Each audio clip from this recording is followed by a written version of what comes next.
Forbesy! Hey, Jake, how you Dude, doing? I am loving the new place. Thanks, man. Thanks. And then the ramp in the back is a nice touch. Oh, Very thanks. cool. Yeah, it's one of those handy and accessible rooms. Handy and accessible. I think you mean handicap accessible. Yeah, that's what I said. Handy and accessible. It's super accessible, and boy, does it come in handy. I don't think that's. Oh, what's up, Jake? Hey! Chris. Love the new bathroom, dude. Thanks, man. Yeah, I thought it was sick that you just had a shower bench, but the toilet seat extender with the metal rod for support, that is so sick, man. That came in handy. See? Handy and accessible. That toilet was accessible as fuck. Guys, I promise you, this is a handicap accessible room. All of these features, guys. Hey! What are you? Dude, I am digging the new pad. Yeah, dude, in that window, super accessible. Dude, what are you coming through the window for, man? What, the front door had like a security pad thing on it? Oh, that's my bad. It's a hand scanner. Oh, Yeah, you just put your hands cool. like zoop. You know, it's Oh, super cool. nice. Yeah, and I can program it so it gets all your hands. You'll have Oh, cool, full cool. access to my room. Oh, that's gonna come in handy. Literally. Guys, no! This is a handicap accessible room, not handy and accessible. I mean, all the features. I mean, except the hand scare. That's actually kind of cool. Really cool, right? Kind of cool, actually. Oh, hey. Hey. Oh, are you okay? Yeah, no, I'm good. I'm good. Okay. Hey, Forbes, sick room. I love it. It's super nice that you live on the first floor. I mean, I did have to come through the window because the front door is locked, whatever. I wish I had a first floor room. I have the third floor room, and, I have scoliosis, and I have had the elevators broken all week. Yeah, you should check out my bathroom, okay? I have a toilet extender and a shower bench. I wish I didn't have to try and stand up in the shower. Gosh. Forbes, this is exactly what I'm talking about. This poor woman is handicapped. Hey, man, being a woman is not a handicap. Yeah, man. I mean, I guess I technically am handicapped because, the See? scoliosis and whatever. Right. Yeah. But it would be nice to have a more, accessible room. That would really come in handy. Yeah, that's cool. Hey, do you guys want to go get food? Yo, Munchie's got no chill on me right now. Canes? Hey. We can take my car. I just can't drive it right now, and I'm gonna have to lay down before I walk all the way to the back of the parking lot. Oh, that's okay. Got it. My spot's right in the front. It came with the room. I need that. No, guys, this is ridiculous. This poor woman, I can't be a part of this. I can't. No, guys. Access denied. Hey, is the door is locked or whatever? Do you need a hand? Get it?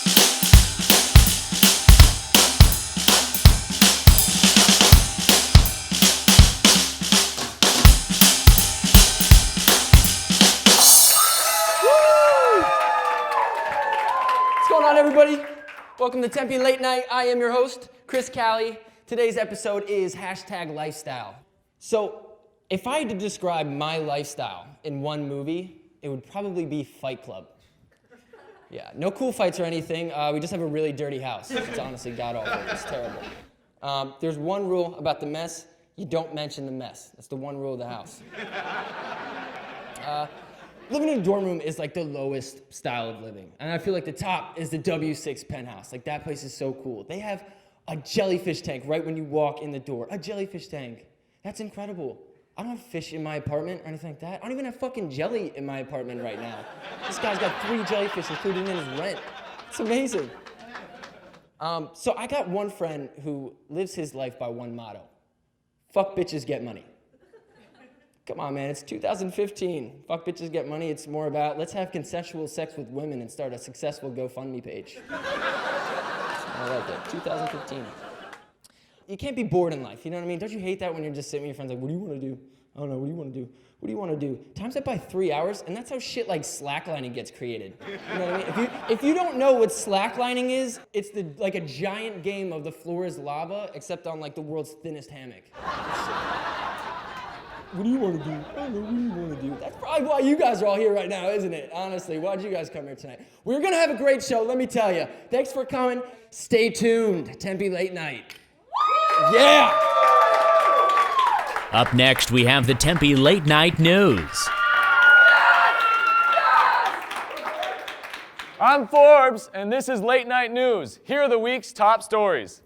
A man in Florida was arrested for masturbating in a Burger King. Burger King wanted to capitalize on the publicity and change their slogan to, "You can't beat our meat." Stephen Colbert debuted his Late Show last week. Critics are raving, at least he's not Seth Meyers. Intel came out with a new face recognition password application that is so precise it can tell apart identical twins.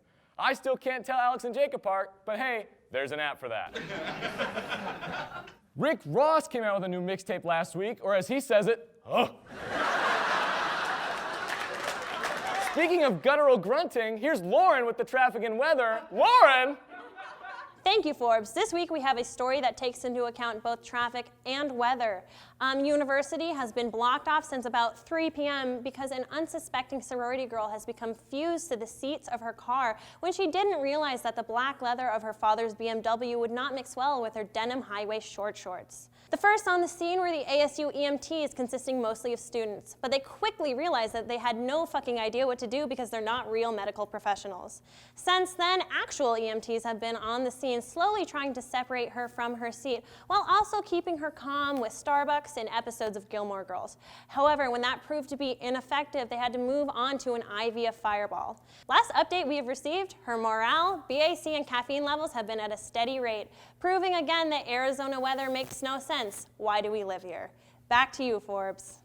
Thank you, Lauren. James Blake, a former tennis player, was tackled by 2 NYPD officers in a case of mistaken identity.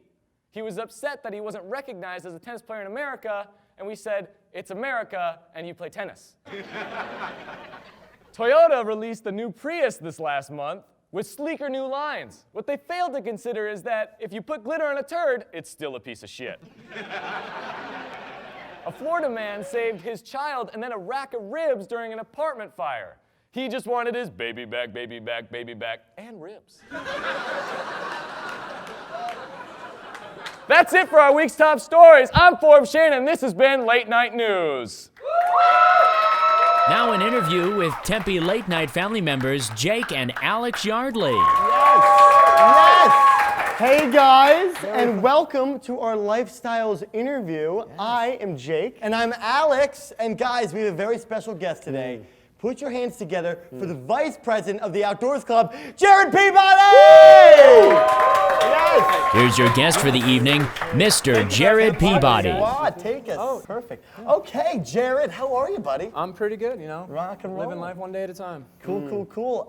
So now you're the Vice President of the Outdoors Club. I am. And you put together some of the treks. What do you look for when you're looking at the trails? What do the hikers look forward to, I guess, in the hikes? I mean, you know, a lot of people go up north and they're looking for, you know, like foliage in the fall. They want some nice trees, a good view. You know what I look for, guys? What's that? A good place to take a shit. Yeah. Because in the woods, you're there for hours on end, that just and you're makes eating sense. terrible food. That you know, makes sense. You need to poop with a view. Okay? And that, I mean, no, that makes sense. Yeah, You know what? So, Jared, was it hard telling your parents that you were a hippie? Well, I think when I came home, winter break freshman year, Right. they saw I never wore shoes, and it was winter time, and they're like, "What's up with that?" But it was hard to convince them the difference between a hippie and a redneck. Interesting. What do you think the biggest difference is? So a redneck, you know, he drinks a lot of PBR. He likes small engines, you know, working on shit like that. Yeah. But The a louder, the hippie, better. Yeah. you know, they drink craft beer. They like slacklining. Sure. You know, they get bored. They're like, what should I do? What should I do? What should I do? They're like, let's slackline. Okay, so you've been on a lot of hikes, right? You've been all over the place. You've been in Yosemite, right? What are some famous parks you've been to? I was actually up in Alaska this summer. I did some hiking up there. That was great. There was like 6 people in the whole state. Wow. Yeah, it was pretty good. Did you see any bears? I feel like the bears are the biggest thing people are scared about. I did see one bear. When I was working in Alaska, we were taking lunch one day. Everyone's eating like tuna and salmon sandwiches, and you know, bears love that stuff. So this little black bear comes crawling up, and everyone's yelling, "Hey bear, hey bear!" And I'm like, guys. Wait. Yeah. You're trained outdoors people are yelling, "Hey bear, hey bear!" Yeah, they didn't even consider the fact that it's an immigrant bear. You know? So I'm like, "Hola oso, hola oso." It's a Spanish bear. It was a Spanish bear. It's a Spanish bear. It was brown. It was That brown makes bear. so much more. Is that Flaw's British? bear. It's a Spanish bear. Interesting. Okay, one final question. Which do you believe in more, Sasquatch or the Chupacabra? That's a tough one because they're both very real. Yeah. Obviously. I mean, if we're in the United States, Yeah. I'm gonna say Sasquatch because he's a simple man. He doesn't like to be photographed. I feel like if I'm outside, I'm gonna come across Sasquatch. We're gonna crack a beer, have a good time, have a couple jokes, and take no photographs because the moment was great. Wow. Guys, this has been Jared Peabody. Give him a hand. And now we have a Tempe Late Night game with your host, Lolo. Hi, and welcome to Roommate Roulette. My name is Hannah, me the bong, and our guest this week is Jack. Jack, can you come on out? Can we get a round of applause? Sit down, Jack.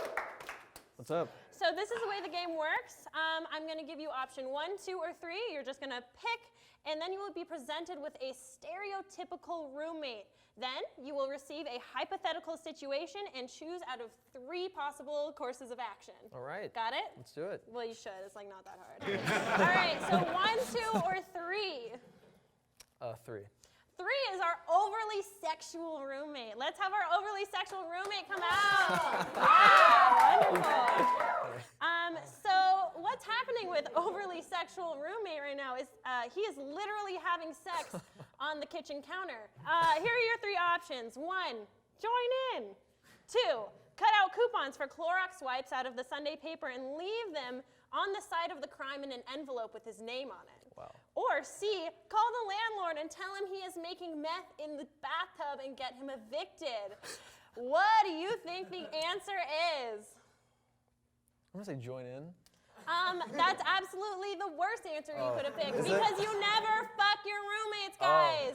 All right, see your way on out there. Bye, overly sexual. Ooh, yikes. All right, now you have 1 and 2 left. I'll take 1. All right, 1 is your stoner roommate. Stoner roommate, come on out. How's it hanging? Loose, apparently. What's up, bro?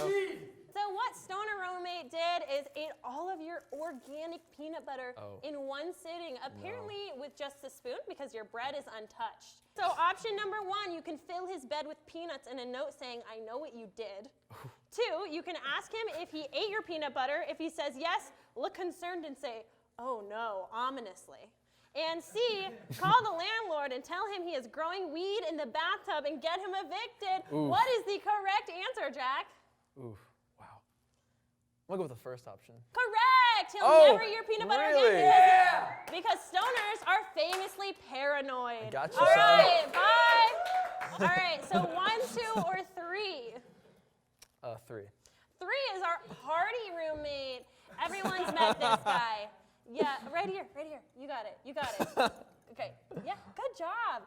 All right, so party roommate threw a party without asking you when you have a 7 a.m. class the next morning. Yeah, you think it's fucking funny. Fuck you. Anyway, so here are your 3 options. 1, come out with an empty cage and ask if anyone has seen a large venomous spider. 2, fuck it, join them. C's get degrees. Whoop. And number 3, call the landlord and tell him he is bootlegging liquor illegally in the bathtub and get him evicted. What is the correct answer here? I see a theme coming in, and I'm just gonna say, I'm gonna go with the second option. Fuck it, join them, C's get degrees? Fuck it. You're correct, because we go to ASU! Yeah! All right, bye party roommate. See you later, 10 o'clock. All right, so that's been Roommate Roulette. Can we thank our guest, Jack? Thank you, Jack!